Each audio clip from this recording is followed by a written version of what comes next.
knew that high mobility combat had needed to be the epicenter of all of what we were doing. We were looking for a very unique style of movement, and we started looking at martial arts in the world, and capoeira was really the closest that we could come to that didn't have a stance where you would move from one stance to a move and then back to a stance again. Capoeira is very much about fluidity of movement and perpetual movement.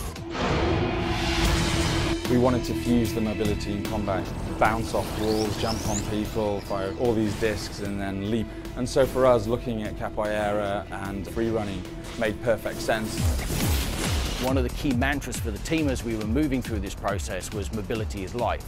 So everything we've created in the world actually allows us to live that mantra day in, day out. You run on walls to gain energy to keep you alive. You jump over objects to give you energy for your special weapons. And this really keeps the player mobile at all points. We put in some gameplay hooks to really entice the player to get out of one spot, explore the environment, and really use mobility as a tool in combat. One of the most challenging things that we came across was our first light cycle experience. That was just a seat of your pants experience that we wanted to create. So lots of destruction, lots of stuff going on.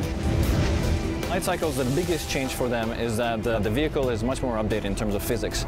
You could potentially do a 180 and you can throw your light disc from the light cycle. So we'll have levels where crazy stuff going on, buildings falling, things exploding around you, and then all of a sudden you've got to hop into a light tank and it's a different game entirely. There's definitely the aggressive way to go. You just go in and bulldoze your way through with your light disc and nothing else. You can play more defensive and really make use of those disc powers and be more strategic, or you can do a combination of both. Each vehicle is its own game. It impacts us on how we create the physics representations for these different vehicles and how the game designers will tune those vehicles and make sure that they actually behave the way that we want them to.